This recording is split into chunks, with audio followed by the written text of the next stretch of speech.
Hi, guys. Welcome to Broken Beauty. I am Charmaine, and today I am starting a 7-part series. So, picture it. You are at work and you're working, and then you get approached by some of the higher ups in the business, and they invite you to a get together or to a party, right? And this party, they tell you, is exclusive and you can bring a guest if you'd like. And so you say, okay, I'm in. We're going to do this. And you bring a guest. You get to this party, you get all dolled up, and whoever you bring, they get all dressed up. And you go to this party. And as you're walking in, you just feel so elated and you feel glad to be in the room, right?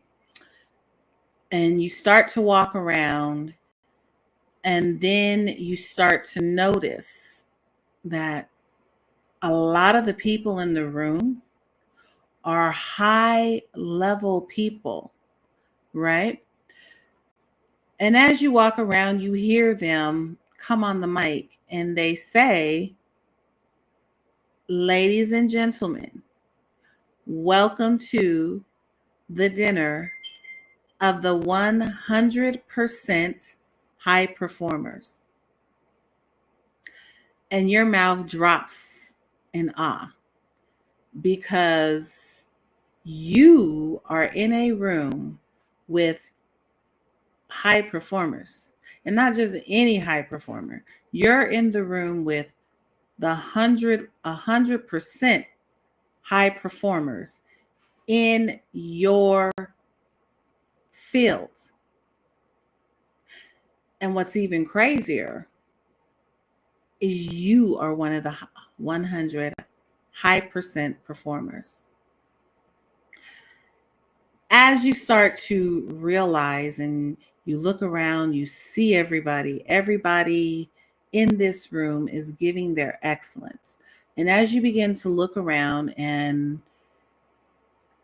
you begin to gain all this excitement, you hear over the intercom that they are offering everybody in the room the opportunity to level up.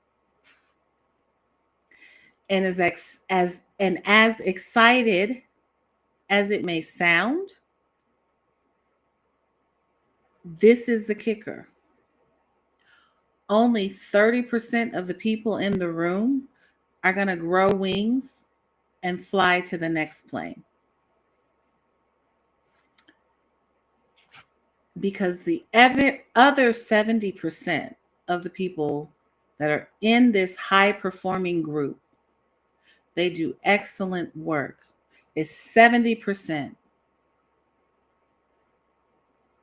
They have become so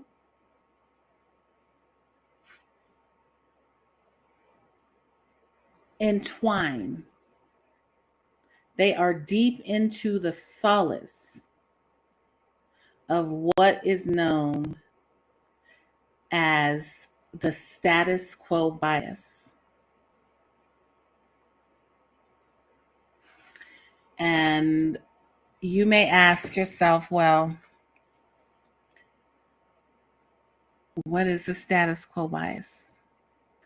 The status quo bias is a person who has the opportunity and they know they have the opportunity, the door's been open, and they know they need to move. They know they need to elevate, level up. But they're okay with staying in the area that they are because they found solace in that place. They've found peace where they're at. It doesn't matter that they go home at night and when the alarm clock goes off for them to wake up and go to the next level, they dread going in because they want more. But they have become so comfortable with where they're at. Hello, everybody. I am Charmaine. I am your Beauty Out of Brokenness coach.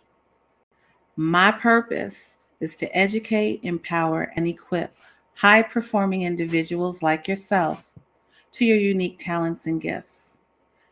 It is my passion and it is God's set purpose for me to help high performing individuals or individuals in general remove the blocks, remove the barricades, remove the walls that stop them from getting to their next. And that's what I love to do, right? It is my passion, a deep passion of mine, to also help individuals as yourself go through the valley of forgiveness and walk onto the bridge of healing, whatever that looks like for you. But in getting to the valley of happiness and removing these walls and these barricades that tend to stop us, my job is to help you get to that next level. And part of that is figuring out first, why are we so comfortable in the status quo bias, right? What happens when we get in this status quo bias? Oh, I forgot to tell y'all. This is the beginning of my 7-day series. I am doing a 7-part series over obstacles that really stop us from elevating or making a change. And this first obstacle is discomfort. Discomfort is a way for us, it stops us from moving to the next level because it brings well, let me say it this way. What discomfort brings along with it is what we come to know as uncertainty. Now remember, the status quo bias is when you know you need to make a change, but because you're so comfortable where you're at, you don't want to make that change. However, when you go to make that change, you self-sabotage and bring yourself back because you get uncomfortable. And nobody wants to feel uncomfortable. None of us want to be outside of our comfort zone, per se. So what we end up doing is backtracking to our comfort zone. And I know this so well because can I tell you, as a faith-based forgiveness and mental toughness coach, I am also a actual master coach. But just in being a coach, I have done a lot of work on myself because I used to be a person who had to be certain of everything. Everything. It didn't matter what it was. It did not matter. I had to know when, what time, who's coming, how many are coming, and when are they going home, or something to that effect. I had to be certain. I had to be in control. Because if I'm in control, then nothing is going to go awry, or so we think, right? Now, you have certain people who are on the certain We have that certain personality or human needs type because it's a need. We basically don't like unstable ground. That's basically what it is. A person who stands 10 toes down in their certainty, they we're not going to play with you when it comes to our safety. If you don't tell me where we're going and you don't tell me how we're getting there, what time we're getting back, and did you fill up the car, we're not going. And that is how I used to be. I promise y'all. And I didn't really realize it. I never realized it.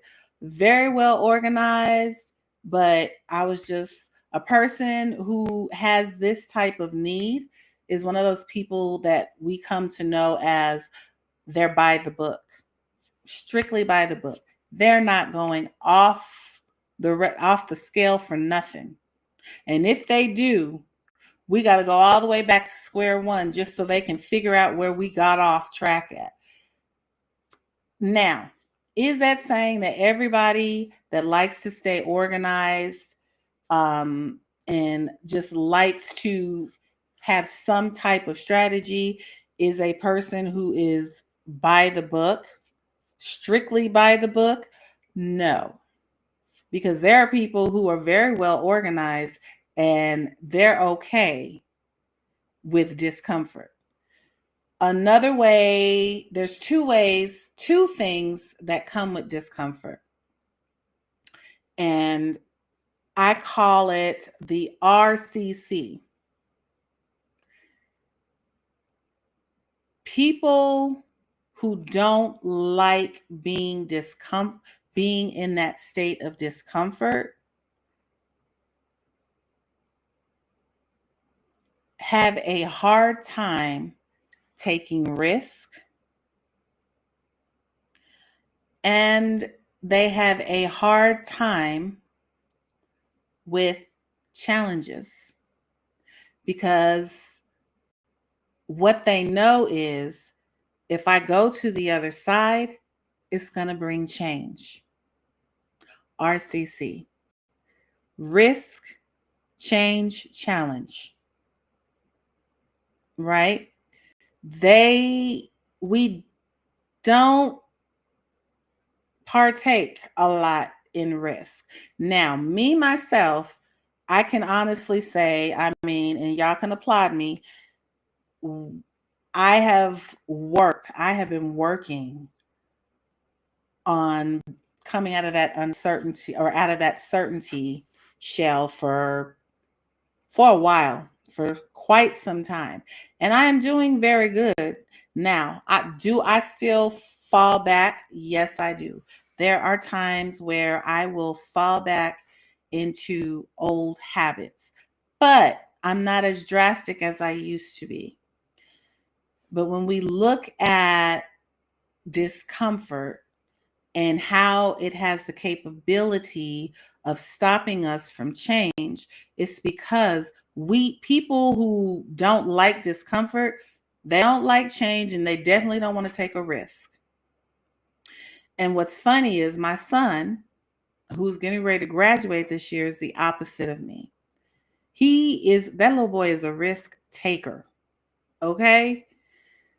Just will go outside and jump on a skateboard or on a bike and think he can ramp over mountains and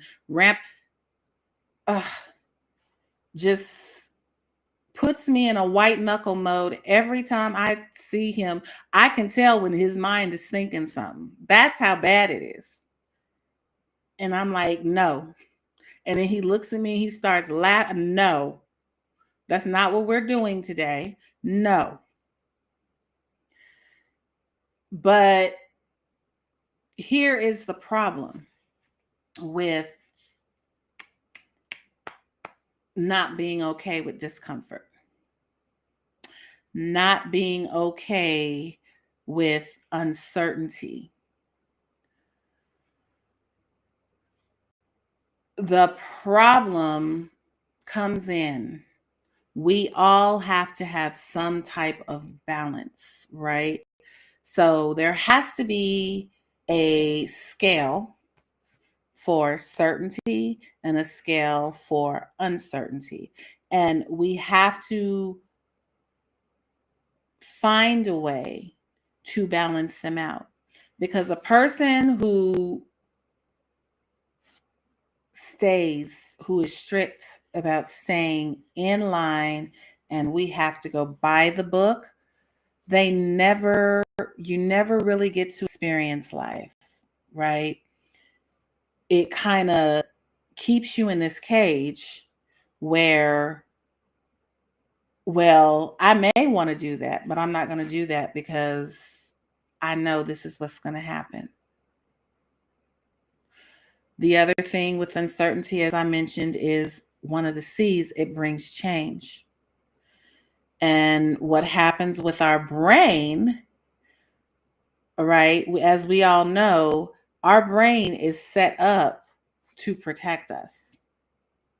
The brain is set up to work on an automated system, per se, right?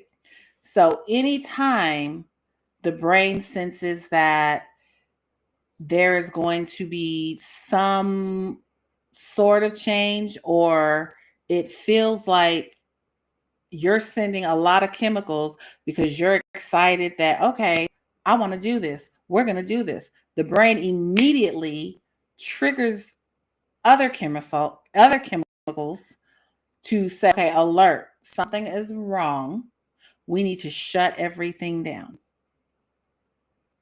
Because this right here is not the business. And once the brain starts working in overdrive and it starts shutting things down, that's when you start getting that, well, maybe this isn't for me. Maybe this is too uncomfortable. I'm going to go over there and they're not going to like me. I'm going to go over there. I'm not going to know what to do. I'm going to go over there and I'm going to have to learn all this stuff. And what happens if I fail the test? And they're just going to end up putting me back over here anyway. We basically talk ourselves down because the brain is not used to not knowing what's going to come or what's on the other side. Because the brain is used to working in automation, it automatically knows, okay, we get up in the morning, we wash our face, we brush our teeth, we take our shower, we put our clothes on, and vice versa. It is used to an automated system. As soon as you throw a curveball, the brain is going to put up a whole entire barricade and say, where this is unknown territory. And with that, it brings along the discomfort. The 30% of people who will grow the wings and fly have learned how to build what we call a container of capacity to be able to say, okay, I'm going to go ahead and I'm going to try this. I'm going to build my wings and I'm going to go. They have learned how to build a level of certainty or uncertainty to where they're able to take the risk, right? They are okay with leveling up. And that's where the other 70% of people need to get to. So then the question becomes, well, how do we become okay with discomfort? And my response to you would be, you don't want to jump in the pool. I see a lot of people try and do things cold turkey. You guys give me a minute. Oh, okay. I see a lot of people try and do things cold turkey, and it doesn't even make sense. We cannot do things just jump into it. There's some things you can do.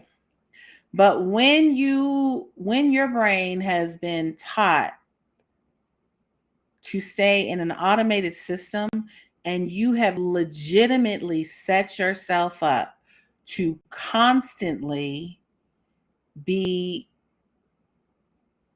in this straight line type of tunnel vision where I'm not getting off the trail because I know this is the way to get there and I don't care if there's another way. When the brain is literally trained to just look that way, and that's what we've been doing. Why do we need to change? It's kind of like the people in the church.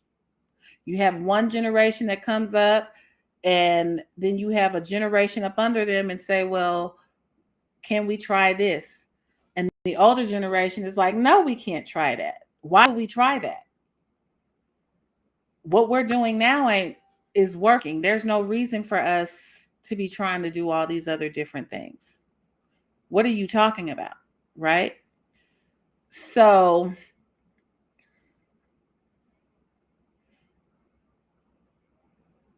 part of learning to come out of that discomfort role and ease our way, we got to ease our way into the comfort, right? And the way we do that is by working on our growth zone. And basically, what our growth zone is it's a chart, right? And it's kind of like what is there's another chart.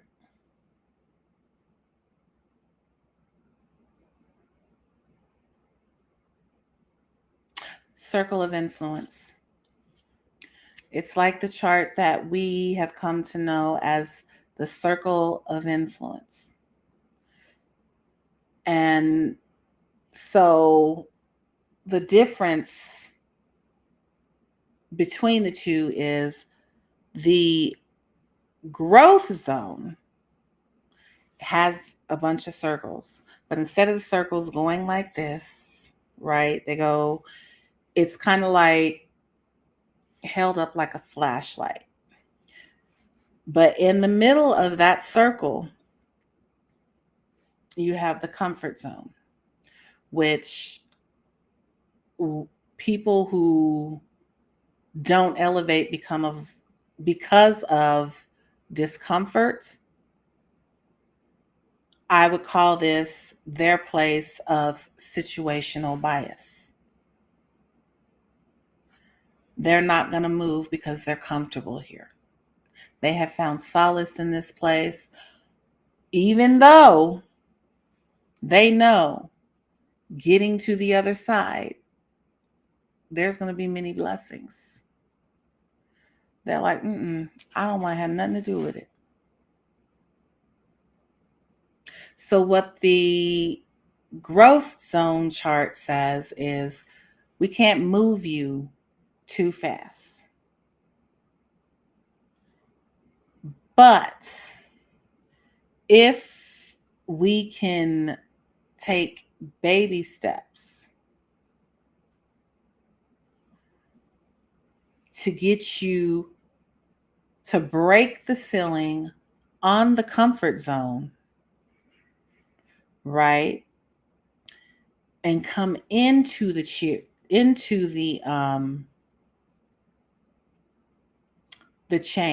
Begin to walk towards the change. Begin to take a step towards the challenge. And it doesn't have to be 5 or 7 steps. We can take 2. We can take 3. Because what this does is, because also When we look at change, right?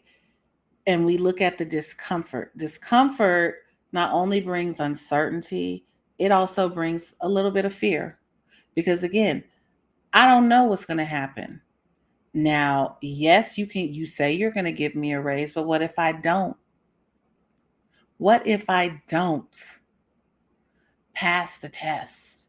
What if I don't get up here and sing to the best of my ability? What if I get up here and I start to speak or present and I mess up and I start fumbling over my words?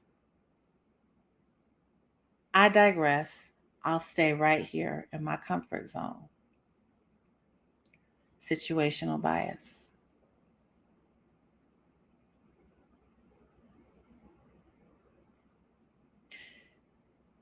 And the way that we have to look at the situational bias and how it helps us self sabotage and stop us from getting to our next is because of the discomfort. We are attaching more pain to the change than we are to our comfortability. Is that a word? I don't know if that's a word, but I hope y'all understand what I'm saying, right? Um, we are attaching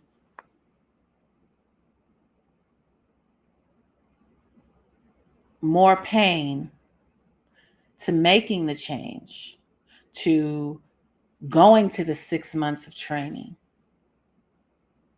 to taking the time to sit down and practice the presentation and then get up there and do an excellent job. We are attaching more pain to that change and that challenge than we are to our place of comfort where we're really not happy. And so we have to begin to take the baby steps. It's kind of like we can't throw the baby in the pool. Now, there are some people that the babies are born in the pool, but some people you can't just throw them in the pool, especially if they grown and they ain't never swam before. We got to put your toe in the pool first. Let's test the water. Let's test the water and see, oh, excuse me, and see if that's a comfortable temperature for you. If it's comfortable, and if you put your water in and you bring it out, okay, well, we're just going to keep doing that. We're going to put our toes in the water, and we're going to pull it out until our toes become used to feeling that temperature of water. And then we're going to put our whole foot in there.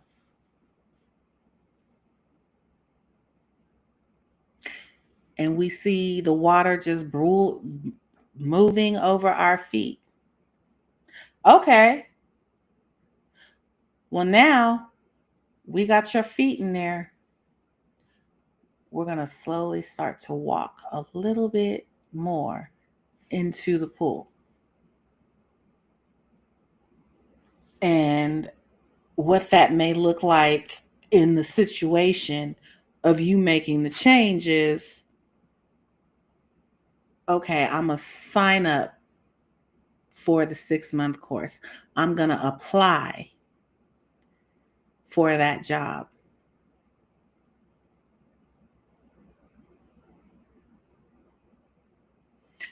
See, because what happens with the brain is when you take those slow steps in, we just putting the toe in there. Yeah, it's a little bit of a shock to the brain, but it's not an immediate shock. It's not something that's happening all at once. Because when things tend to happen all at once, it sends an immediate shock to the system and it causes the brain to react. But if you just put your toe in there and you let your toe and you kind of wade your toes in the water, okay, and then we start to put the foot in there, the brain is in its homeostasis state. It begins to adapt.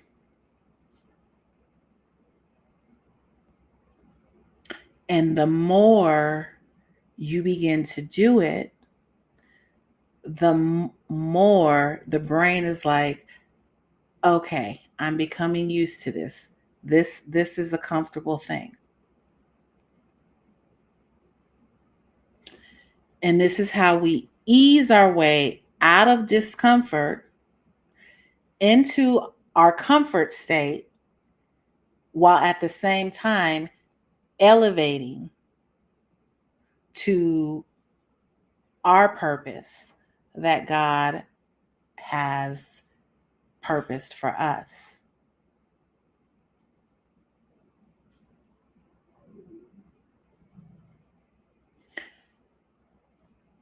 I'm looking to see if anybody is on here with me.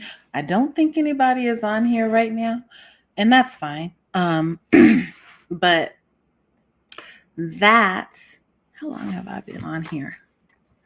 That is my my battery's getting ready to die. That is the beginning stages. So discomfort is our first obstacle that we will be talking about. Now, there's another part of discomfort that I'm going to come back and talk to you guys about tomorrow. I talked to you about the first part today, the first side of discomfort that makes us rocky. But there is another part of discomfort before we move on to the next obstacle that I am going to be covering tomorrow. I hope and pray that this information gave you some enlightenment. I hope it inspires you to come back and join me for my next live. This next one, I am going to do part 2 tomorrow. I'm kind of thinking on whether I'm going to do a live stream or if I'm just going to record it and put it up. So I haven't made that.